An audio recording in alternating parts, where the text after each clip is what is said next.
It is game week for Syracuse football, and we now have a two deep to look at. The depth chart is out. That tells me it's time to get ready. Syracuse football is back. We're fired up. We are excited. Let's get after it. Let's have some fun on your Locked On Syracuse Tuesday episode because there are some interesting tidbits that we can break down based on the info from this depth chart that gives us just that little bit more insight into what this squad will look like come Saturday. It's your Locked On Syracuse Tuesday episode. Let's get after it. You are Locked On Syracuse, your daily podcast on the Syracuse Orange, part of the Locked On Podcast Network, your team every day.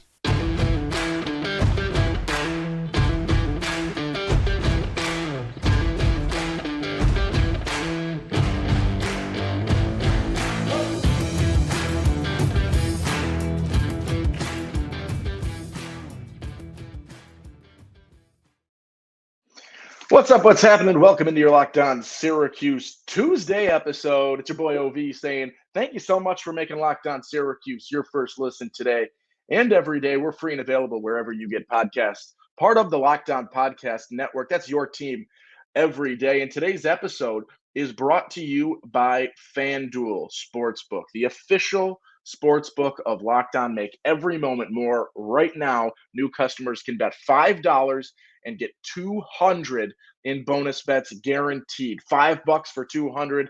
Rip it. Let's visit fanduel.com/lockedon to get started. It's your Tuesday episode. And on this Tuesday, we have our first look at a Syracuse football depth chart heading into the brand new 2023 campaign. Now, this is something that, we've alluded to. We have made predictions about, and if you're reading local news, local coverage of Syracuse athletics, a few people have put out the predicted depth chart heading into this season, right? A lot of this we were pretty aware of. We knew this was going to be the case. We knew these people were going to come back as starters.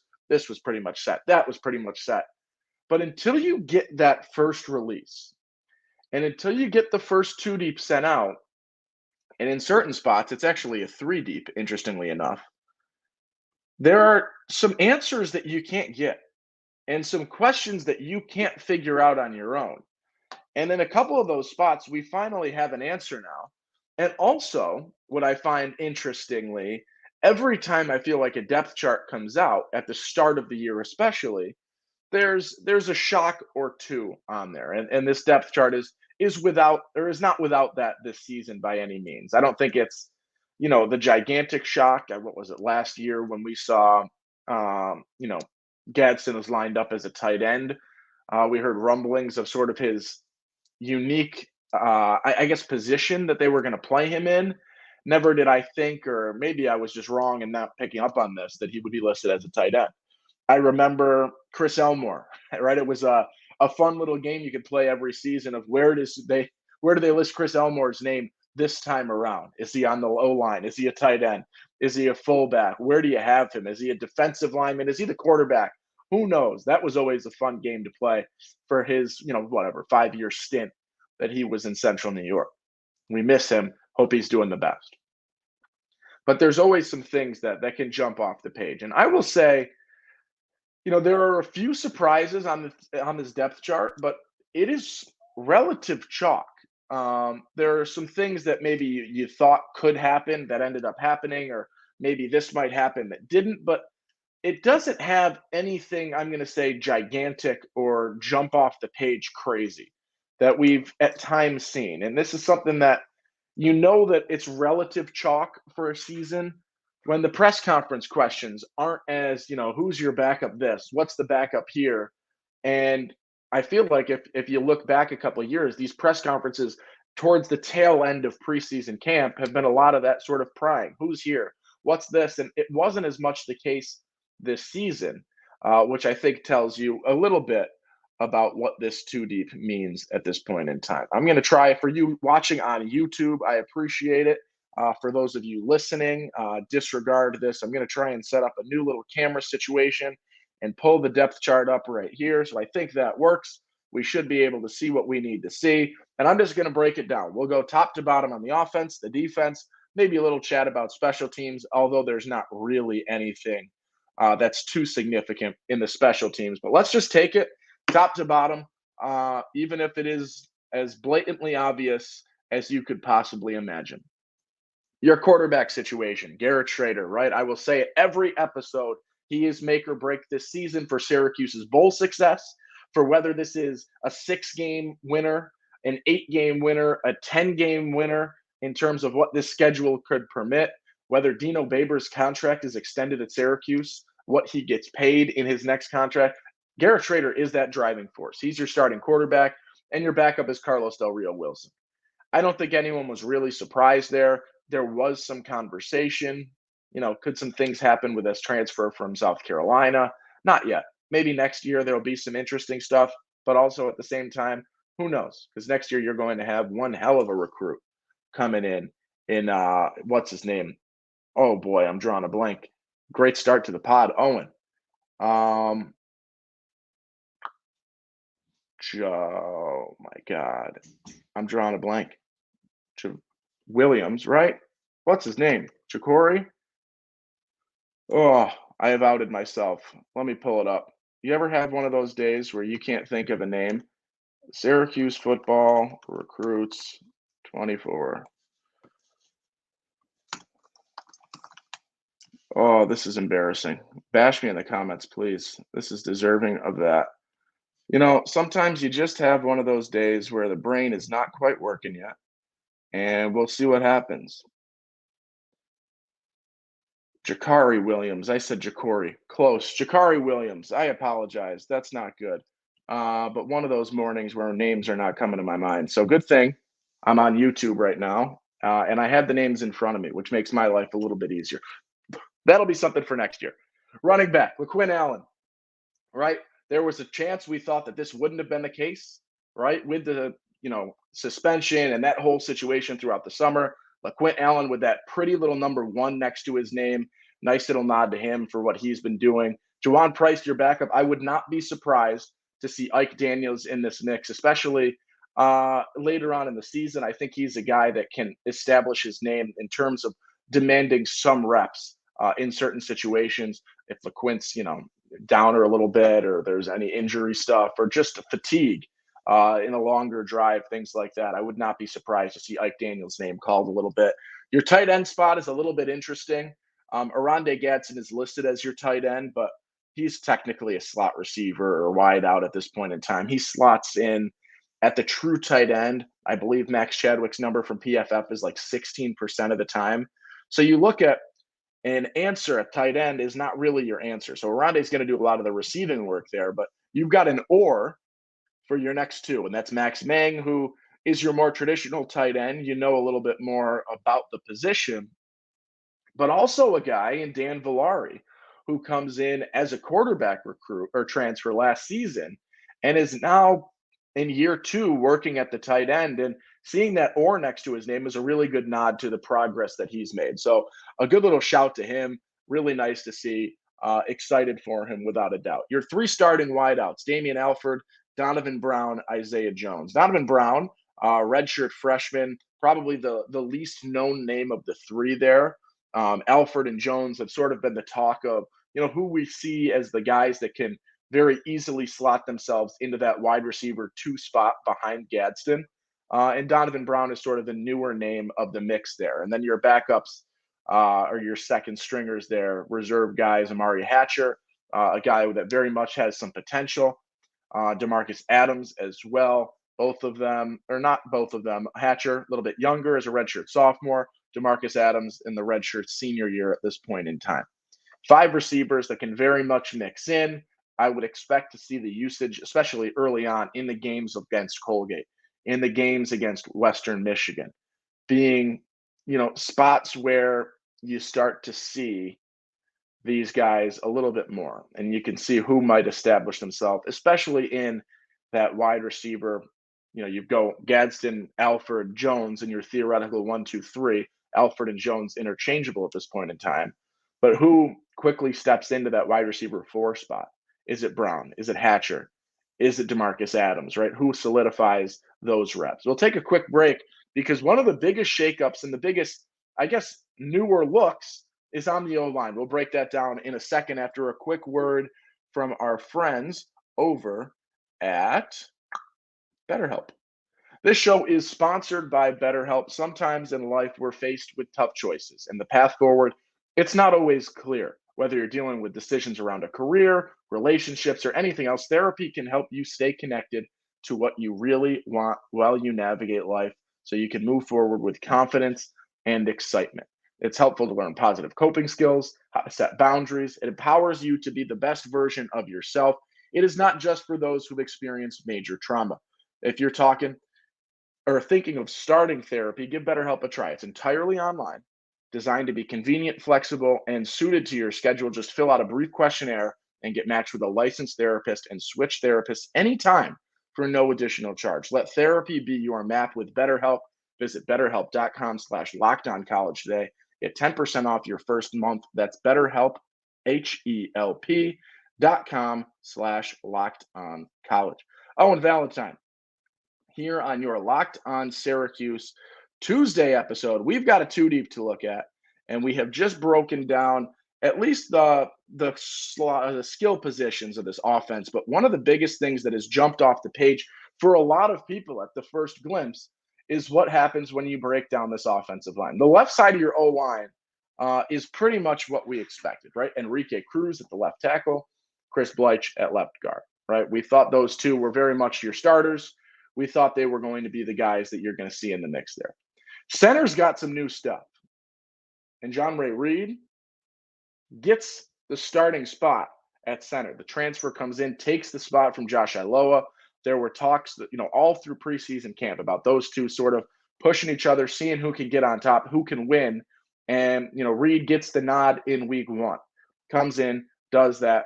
Props to him, right? And not the easiest thing in the world to come in and take a spot from a guy with experience in Syracuse and a little bit more familiarity with the likes of Garrett Schrader and some of these other pieces of the O-line.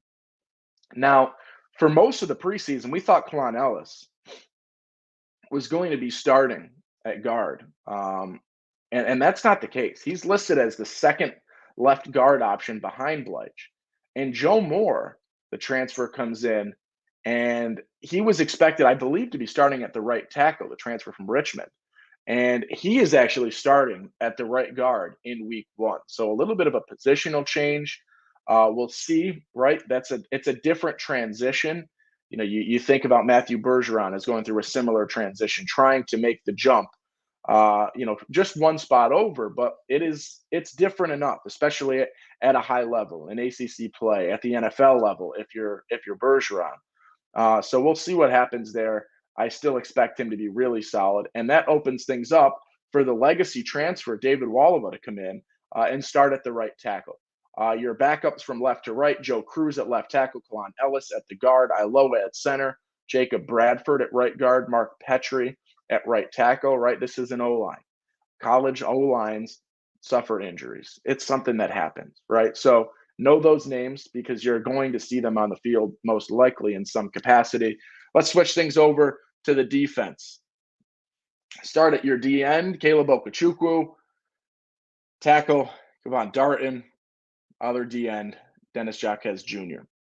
Kind of figured that out. Kevin Jobity is listed as your next defensive end up, and Elijah Fuentes-Cundiff is listed as your second defensive tackle at this point in time.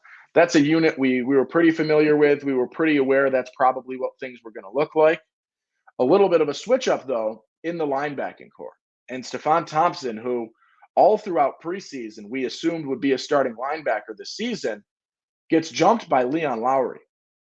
Both of them redshirt sophomores, so it's not a sophomore jumps a senior sort of ordeal, but Lowry was not the guy that was listed first on a lot of these predictions and a lot of conversations that we were having. But he makes the jump on the first two deep. Marlo Wax, Derek McDonald, your other two starting linebackers at this point. Stephon Thompson, one of your backups. Anwar Sparrow or Austin Roon, your backups as well. And Caden Bailey. So are going to be your four guys that I'm sure you will see on the field, getting some run in certain situations. Your two cornerbacks, Isaiah Johnson, Jeremiah Wilson. That's what you assumed. Jaden Bellamy, your backup for Wilson. Greg Delaney, your backup for Johnson. Sort of what we expected. I don't know if Greg is a little bit more of a surprise. Maybe, maybe not. I don't exactly know. But that's where the situation is. And I think there's a little bit more depth there with some guys that you could see as well, with the likes of maybe a Jaden Bellamy per se, Quan Peterson, Barry Buxton. Like there are some other names that, we're in conversations and we're talked about. Um, and he really wasn't, in all honesty. So the redshirt freshman showing some good things in preseason camp and solidifying a name for himself on this first two deep. Your boundary safety, Elijah Clark, backed up by Jaden Gould. Your rover, Justin Barron, gets the start over Elijah Clark. I would expect those two to slot in a lot of the time, mixing things up. You'll see them both on the field in significant snaps. I'm going to assume that one's going to buffer probably week to week based on personnel, based on schemes, based on systems, based on who's playing well, for crying out loud, at the rover spot. And then your free safety is going to be Jason Simmons and Amon Greenwood backing that up. I like where you look in terms of your secondary. Johnson, Elijah Clark. Clark starts at the boundary. Could he slot to the rover a little bit? Yes. I don't know. Who knows? You'll see them both on the field. I sort of botched that a second ago. This is a great episode out of me. Feel free to let me know. I'm having it. I'm slacking preseason week. What's going on here? I don't know why that didn't just click. But between Clark, Barron, Simmons, Isaiah Johnson, Jeremiah Wilson, I really do like this secondary. And it's a position group that I said on yesterday's episode, for our everydayers, you're going to know this. It was a position group I was really worried about. And I do think, yes, there's still some question marks. Yes, there are still some spots of youth in terms of Jeremiah Wilson where, you could see a guy like Jaden Bellamy slot in, or you could see a guy, I don't know, Gold is probably going to be, pretty set in terms of the safety spots, but could you see him slot over to cornerback if injury or issues arise? Yeah. But I like what that group has in terms of experience, where it wasn't necessarily something that I thought they would have in this huge capacity, and they really do when all of it comes down to that. Right? When you look at, Jason Simmons has 22 career starts. When you look at Justin Barron, he's got 21 career starts. You look at Isaiah Johnson, he's got 20 career starts, or 17 career starts, excuse me, including some starts when he was at Dartmouth before transferring to Syracuse, right? There are a season's plus worth of experience. Elijah Clark with 11 starts from last season, right? Outside of Jeremiah Wilson, you've got damn near a season's worth of starts, if not 2 seasons worth of starts on the fringe of it, from every player in that secondary, which is a really, really big thing and really exciting. And I like that. We look at special teams for a little bit. The big thing to note, DeMarcus Adams is now listed as your starting kick and punt returner. We definitely thought that would be Trevor Pena. Babers in his press conference yesterday said that Pena has, quote, suffered an owie. I don't know what that means, but we will see him back, I would assume, right? You don't typically describe a season-ending injury or a long-term injury as an owie. I would assume that is something in the terms of we're playing Colgate week 1. Let's not force anything back, right? If you look at that 2 deep again, I would assume that when Pena comes back, he might, in theory, bump Donovan Brown out of that other starting wide receiver spot. And then it would be Alfred and Hatcher, Pena and Brown, Isaiah Jones, DeMarcus Adams, listed as your 3 wide receivers, your 3 wide receiver spots on the 2 deep would be my assumption. Let's take another quick break. Talk a little bit about FanDuel Sportsbook. it's getting to that time. How aren't you not excited? Get ready for the NFL season with incredible offers from FanDuel. It's America's #1 sportsbook. Right now, new customers can bet $5 and get $200 in bonus bets guaranteed. Plus, all customers who bet $500 will get, or $5 will get $100 off NFL Sunday Ticket from YouTube and YouTube TV. How about that? $5 gets you $200 in bonus bets and $100 off your NFL Sunday Ticket. Now's the best time to join FanDuel. The app is easy to use, and you can bet on everything from spreads to player props and more. So visit FanDuel.com/lockedon and kick off the NFL season with an offer you won't want to miss. FanDuel, official partner of the NFL. Owen Valentine on your Locked On Syracuse Tuesday episode. We just talked the two deep. We have a depth chart. It is game week. Syracuse playing Colgate on Saturday. There's those rumblings on Twitter right now, or X, whatever you want to call it. Buy some tickets. The weather's supposed to be great. It's an afternoon game. You can get there, tailgate, hang out with some people, meet some new people. The university up on a quad puts on some great stuff. A lot of fun traditions there. The marching band playing on the library steps, things like that. Some tents, a good place to grab some food, some merch, things like that. Or find a parking lot. Plop your butt down in a chair, grab some food, grab a drink, grab whatever makes you happy, and hang out. Have a good time. It's that time of the year, right? The fall is upon us. But from the last time I checked, and I'm going to check it live right now, it seems like we might have an 80-degree day on Saturday.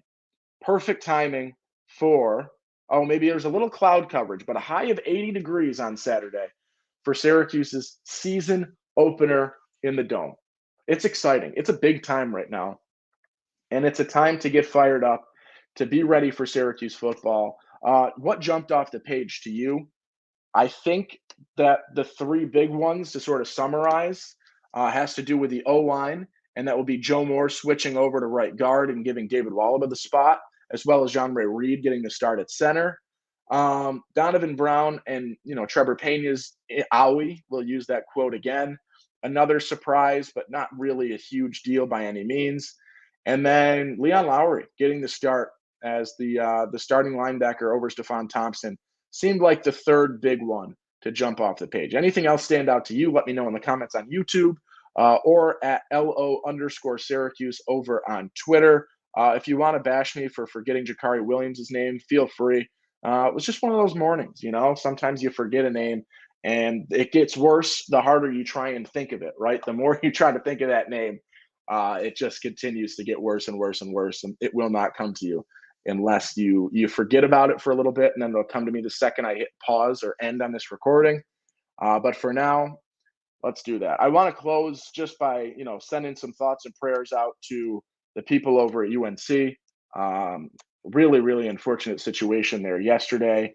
Talk to people, do what you can. Let's try and not make this a thing that happens because it's terrible. I don't like to talk about it. I don't like to deal with it. But it is a reality in the conference. Not that, if it was out of the conference, it wouldn't be significant. It is always significant. And let's work to prevent this and stop this in the future in whatever way you deem possible. That'll do it for today. Saturday ended it on a bit of a somber note, but let's pick things up. Be kind to people, right? Make somebody smile today. Enjoy your Tuesday. I'm going to go work. That's terrifying. I'm going back to work today. How about that? But have a good one. Be kind. I'll see you tomorrow, Wednesday, game